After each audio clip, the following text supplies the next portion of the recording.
GM, everybody.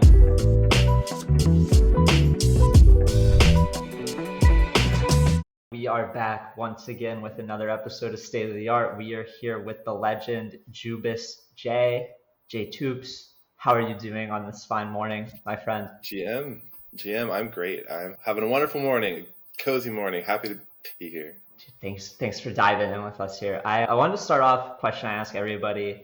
I think it impacts everybody's unique artistic process, and that is, where did you grow up? I grew up in Florida, hot, flat Florida. It was a really cool place to grow up. We had a lot of fun. I grew up close to the beach, and I think growing up in such a flat, hot place has made me chase now high, cold places. I want the exact opposite of what I grew up with. It's funny you say that, because when I think of your work, I don't think of any hot places at all. Very rare. So how did the transition from growing up in Florida turn into this love of being a badass adventure photographer and storyteller? How did this go? So when I was graduating, I took this trip with my older brother and two friends, and we went to Norway. And it was the first time I had seen anything like that level of just impactful, powerful beauty. Not just, hills and kind of distant mountains that you would see on a road trip, but I mean, just these massive rock walls that you could hardly see the top of. And it was just this incredibly inspirational place that I thought it just felt so overwhelming and so powerful to be in a place like that. I hadn't ever seen anything quite like it, especially being from Florida. And I think after that trip to Norway, it kind of it gave me this desire to travel more. And as the desire to travel increased, my awareness of my inability to share those travels became more and more apparent in my head. So I ended up turning to photography as a way to sort of document the places I went, since these places were so incredible to me and so powerful to me personally. I figured other people would want to see them as well. But it all started with pretty much just one big kind of post-graduation trip. So that's awesome. Norway. Why Norway of all the places? We didn't really have a good reason. My grandpa, actually, I'll get into this a little bit more with a piece, but my grandpa was stationed there in World War II, and there's a place called Hell, Norway, which is close to where he was. Hell, Norway. Hell, Hell, and I remember some of my earliest memories. My grandpa was telling us about Hell, Norway, and how it was the most beautiful place he had ever been, and he just would love to go back someday, and how we all had to go to Hell, Norway. And I don't know, I guess that just stuck with us for years and years. And we found cheap flights, and that we just picked it.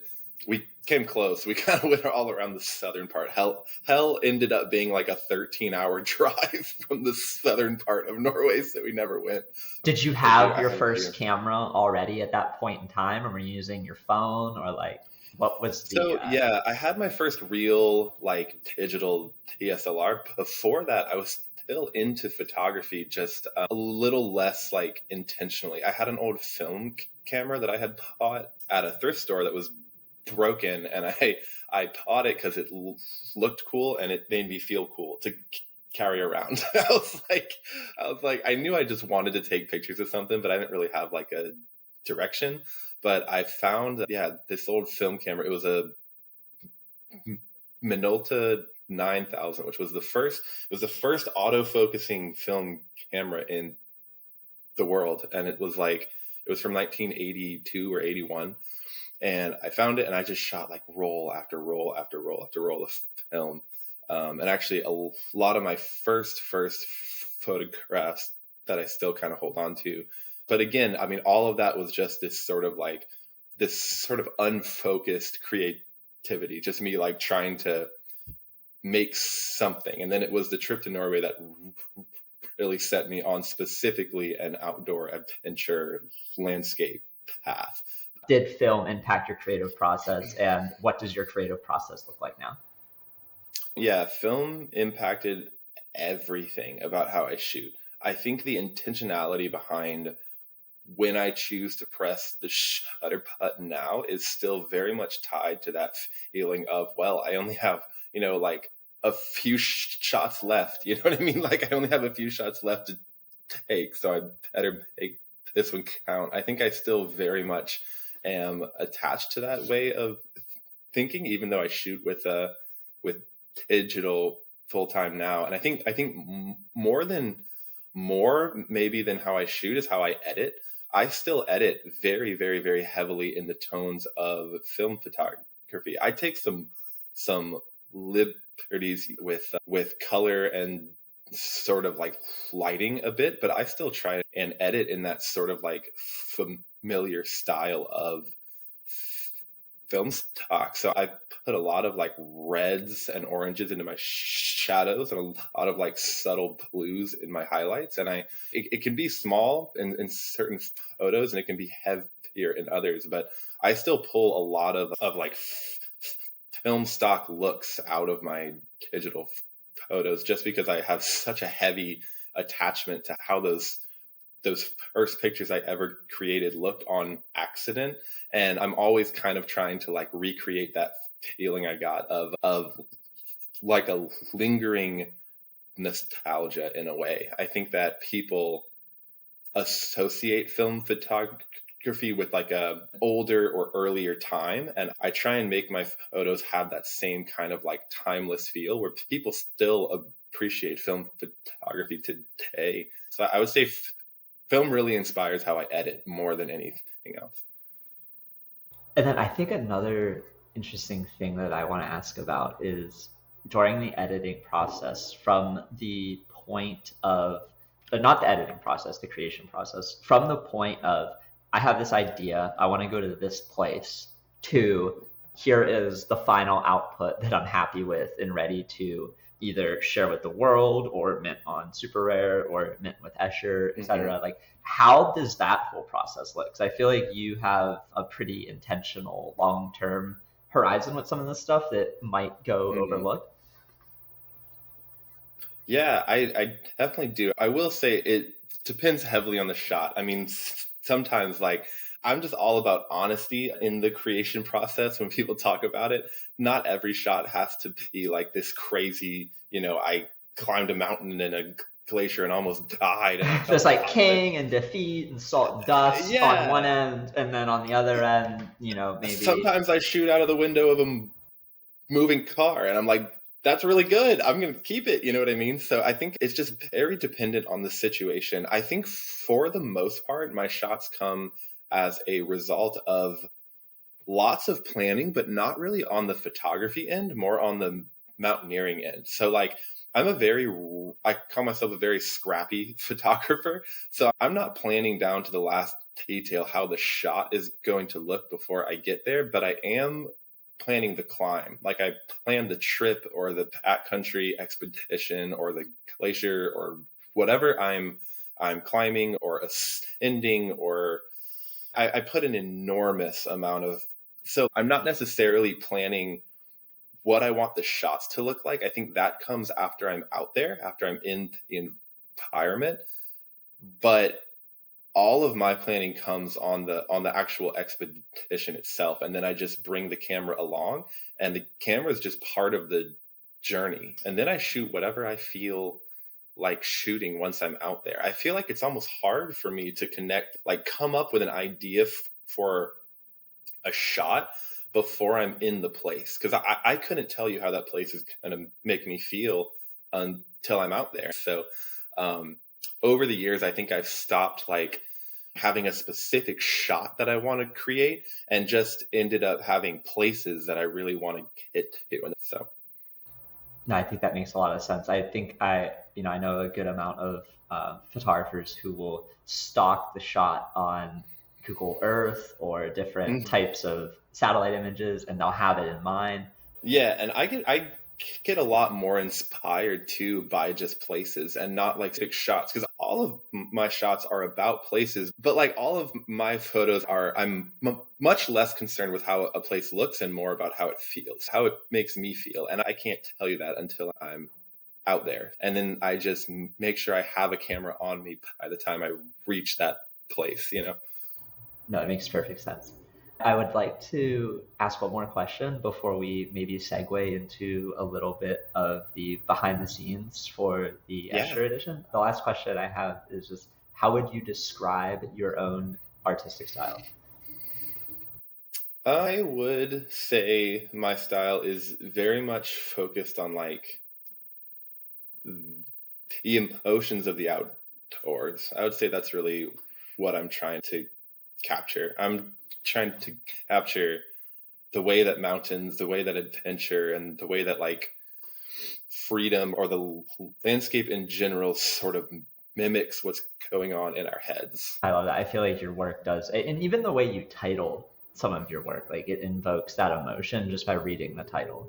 I was going to Heated. say, I'm happy that you said that, because I work really hard on my titles. It's not a thing that I just sit down and I'm like, oh, this works. You know what I mean? Like, I think really hard because I don't want to sway somebody's like how that picture influences the viewer too much, but I do want it to do it a little bit. You know what I mean? But I don't want to tell you how to feel, and so I'm always trying to come up with titles or poems or descriptions that are like sort of on that line of I want you to experience the art yourself, but I also want you to at least be aware of what I wanted the piece to be, you know?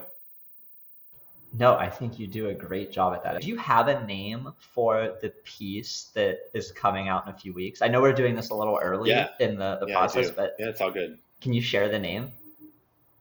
Yeah, it's circling.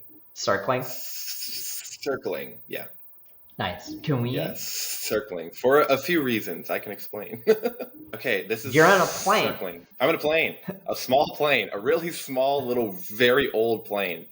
Yeah, okay. Where at in the world? Yeah. So this is in Montana. We're flying over the Livingston Range, which is to me just one of the most beautiful mountain ranges in the whole country. This was a plane ride that we spontaneously took with some really good friends of ours.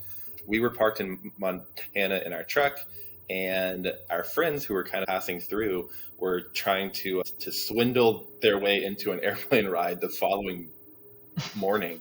And they were like, hey, like we have extra eats, you want to come? You're like, of course we want to come. So we went and eat them, and I had always kind of wanted to fly over this specific range Mhm. and hadn't ever gotten to do it. So it was like this really cool opportunity, and I didn't actually intend to shoot anything while I was up there, which is an interesting thing for me because I usually bring a camera almost everywhere, but I had wanted to see the Livingston range so bad from the sky that I didn't want to be like distracted by the camera in a way.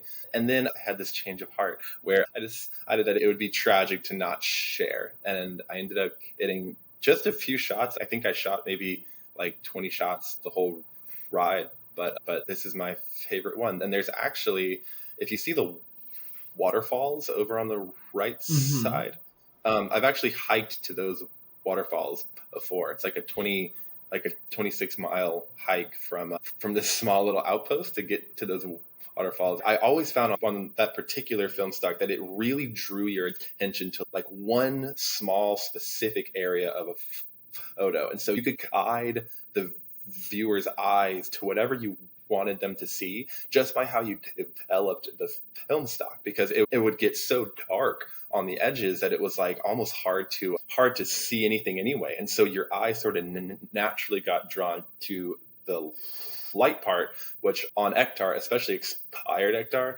usually ended up being in this small little circle or section right in the center of the shot. So even though this is not film and it's a digital camera and everything else, I tried to take it in a way that gave me the same feeling, because I always loved looking at film photos that would get muddy, almost like murky, and lose all their detail in their shadows. And I think that all the photos that inspired people my age or older were all film. You know what I mean? Like every photo that I know of that made me want to be a better photographer from the age of like 15, 16 was taken on film, just because that's like the time that I grew up in.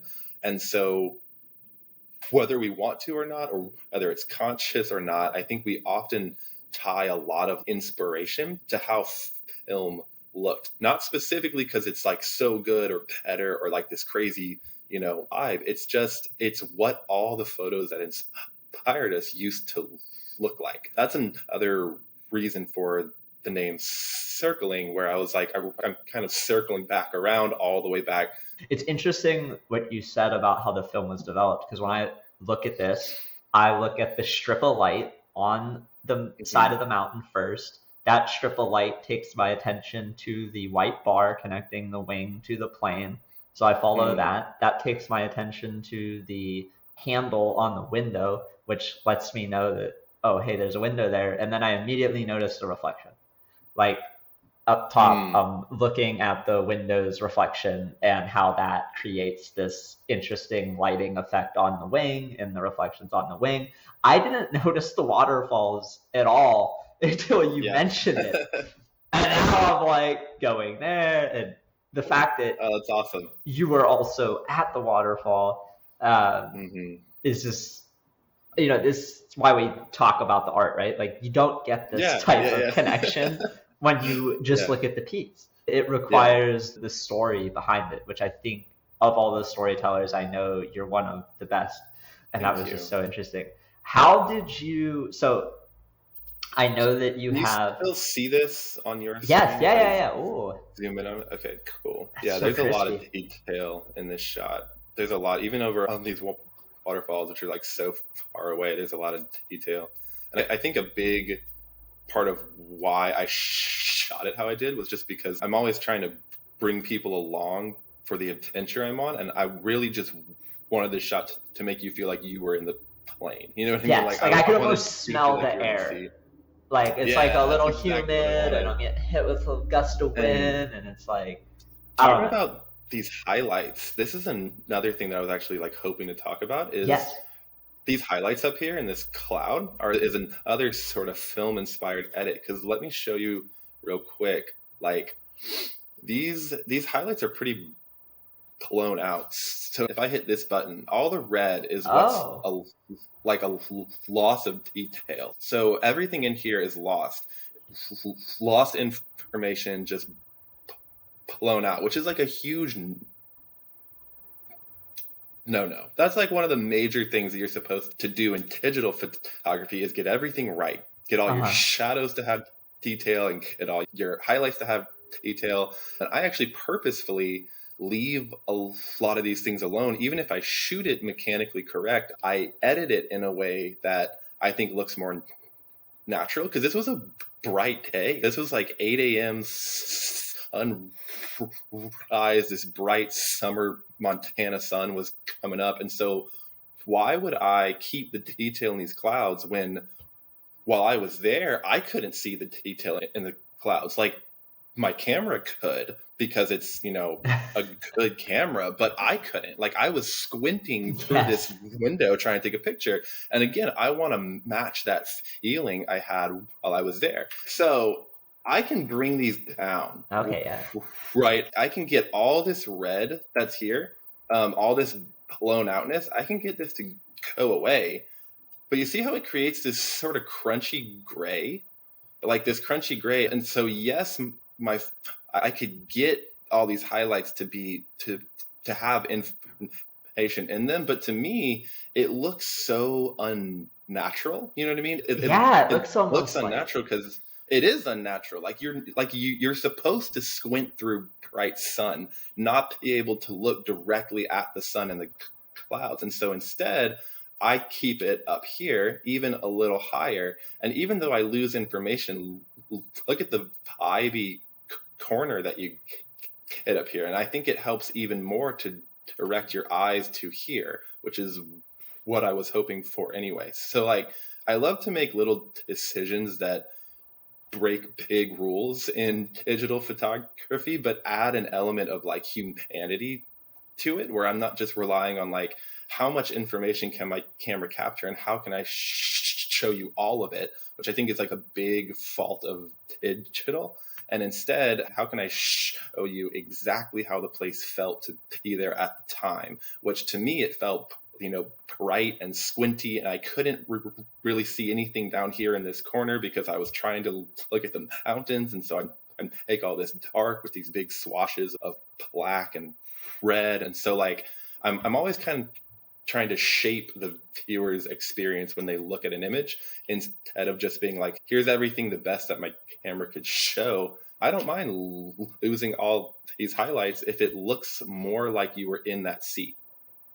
If No, that I makes 100% sense. agree. When you compare the two, the lower highlights almost looks like white paint in the sky and not clouds. Like Hmm. it looks two dimensional and doesn't really feel as much like a cloud. When you put the highlight up, Mm. it's like more poofy. It kind of blends together better, and it Hmm. definitely doesn't distract you. Like I think when you turn the highlights down, I was more distracted by that top right area of like, oh, like Right. what? It's like too much information. And that's the other thing is, like it was a bright and airy and light day. So why would I darken all the parts that in real life while I was there were bright? I can. All the information is there, but it messes with the feeling of it.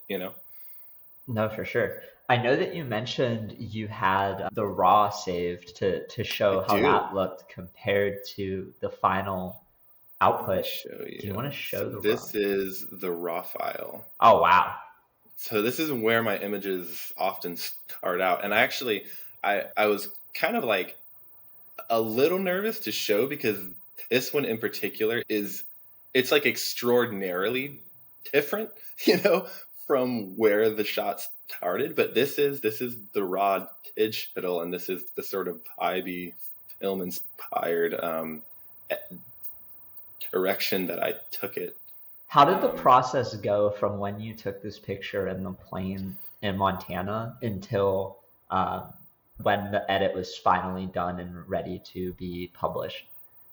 Like what, so I guess when did you I take the picture? Like that type of. I took the picture in the summer of 2022. So I took Okay. it, I think in July. I think July 2022 in Like 9 months ago. Montana, Yeah. Okay. 9 months ago. I did not edit this photo until 2 weeks ago.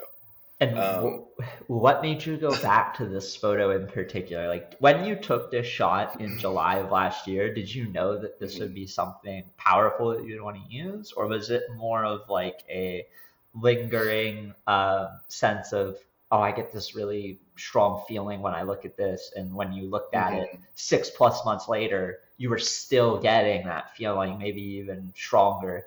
Like how did that come up? Yeah. So when I take a shot that I think really has potential to be like a good, powerful sort of like emotive shot, I very rarely, if ever, edit it r- right away.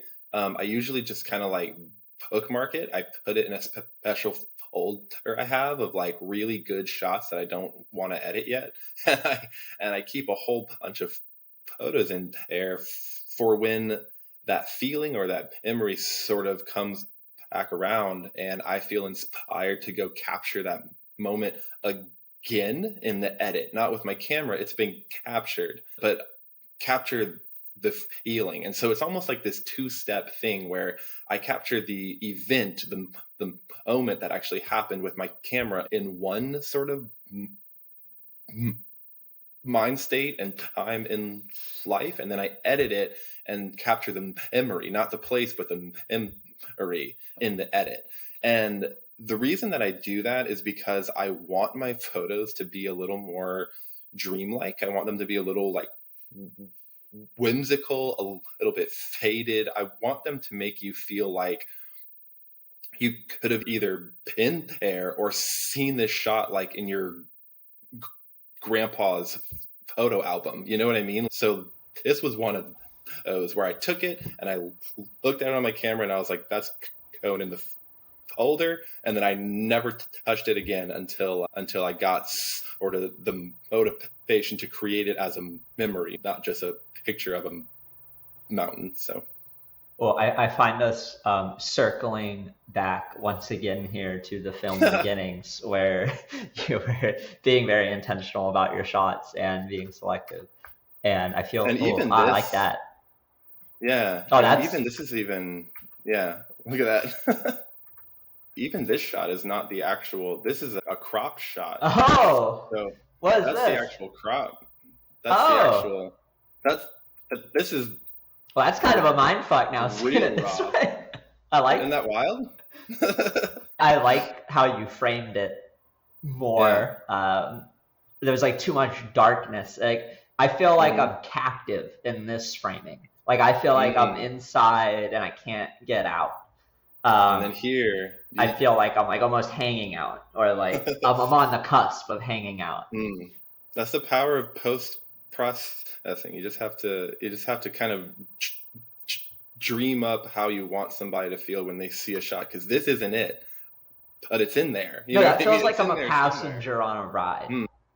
Yeah. And so I did that, and the first thing I did was, straighten it. Let me go back to where it was straight. Yeah, and then I started with the edit. Did you have different angles and were you manipulating them, or was this the angle like when you were in post, you were like, no, this one's it? Or were you This comparing a one, bunch of different ones and figuring out this like, was the one. This was the one, because I don't shoot rapid fire and then just go pick after. I'm again, like, I mean, all back to intentionality, but I'm very intentional about when I press the shutter button. This just happened to be like mid banking. I thought I had more time to take this shot. and then we were like, I guess, turning to go over the mountain, and so I was sitting there with my camera and I was like trying to get it all framed up, and I had it looking straighter. I'm gonna wait a little bit until I can see more of the waterfalls, and all this and then we go we start turning. I was like, oh no. And so I gotta get it. took it really fast. Yeah, I was like, I gotta get it, and it came up this like crooked mess. It's like in these scenarios, are you not yeah. communicating with the pilot in the sense that you can't read their brain and know when Not they're gonna this turn? time. Usually you can talk to them. So I've shot in planes before, and like helicopters and stuff. And usually, if it's a sort of just one-on-one thing, you can talk to them and they're super communicative, and you can be like, hey, can we actually go back around again, or do this or do that? But I couldn't this time because it was a full plane, and I didn't even plan on shooting when I went in the planes. I didn't feel like I had the authority. Like, when you pack around, circle it back. Circle it back. I missed the shot. Trying to get this piece called circling. You don't see it yet, but we're gonna need you to do another circle. Yeah. So we were up there with like our friends M and Cody and Meg, actually, who Yes, this shot we love Meg. was also we love Meg. This is of Meg in the same plane. So here's a shot of Meg in the same plane. That's a banger. I feel like I might have seen that shot actually. I feel like you've probably when this happened. I feel like you probably have. Yeah, like last. Yeah, no. Yeah.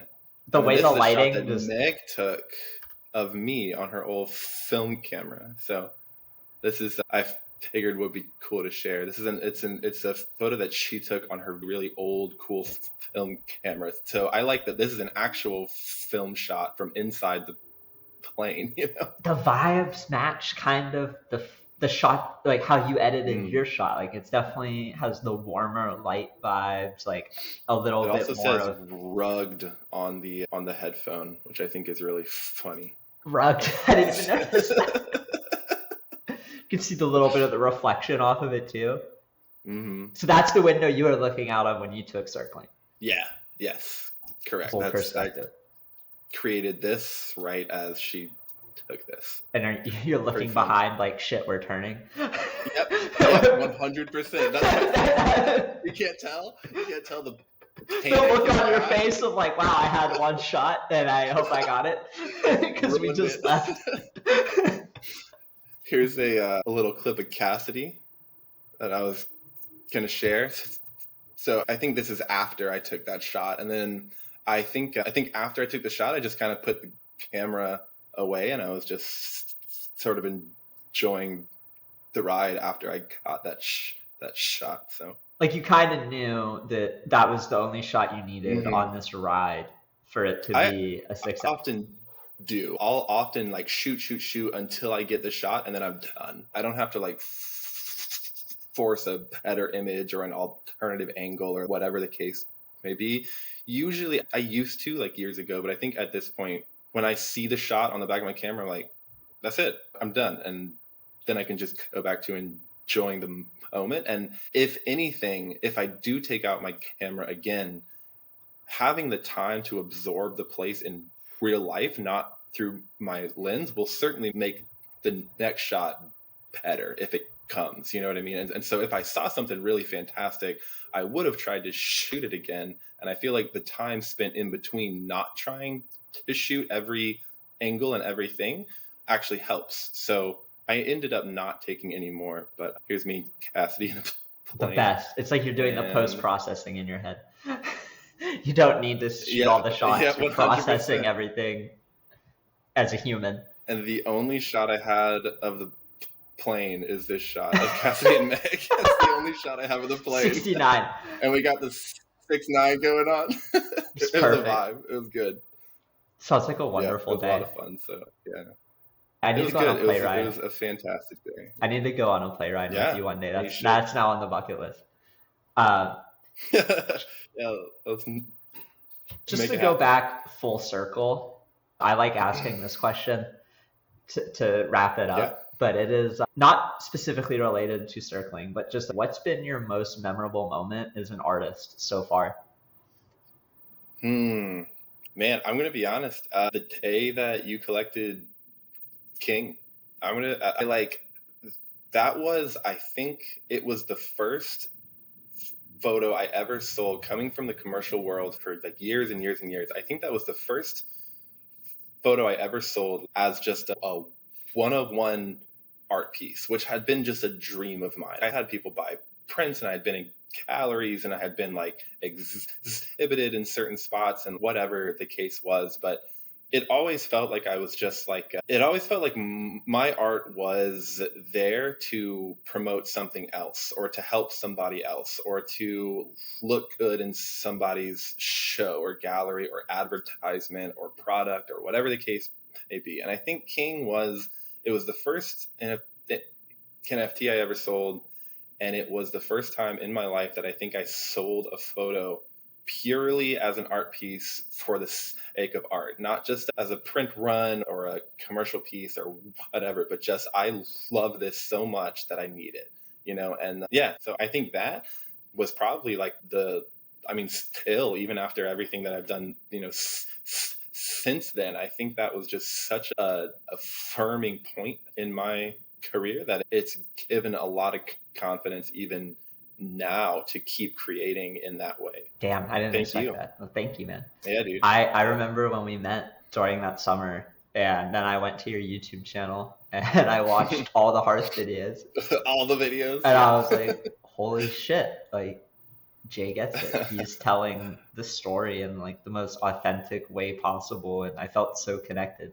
So it's been, you know, we're just circling back once again. I'm just gonna keep circling. We're all just circling. It is great to be able to have you join the Escher fam and drop an edition with us as well. I feel honored to have you on board with us, and I can't wait for people to see this. I feel like the behind the scenes conversations will just give people such a deeper understanding of the meaning behind the shot. There's so much context behind not only the shot, but the name and the process and how everything comes together. So I just wanted to thank you, man, for hanging out with us, diving into this piece. Can't wait until the drop. I know it's a couple weeks away. We're a little early, but yeah, I'm excited, and thank you, man. It's all the feelings are mutual. I'm just humbled and excited to be a part of it all. Yeah. Appreciate it. Thank you, man. Any shout outs or things you want to let the people know before we wrap up? If you have a favorite artist, share their art. That's all. Just keep sharing art. I think the more art circulating in the world, if it's mine or somebody else's, just share the hell out of it. It's a good thing to keep in your head. I love that. Yeah, share the art with people you love. You never know. Share the art. Yeah. Art you love from people you love.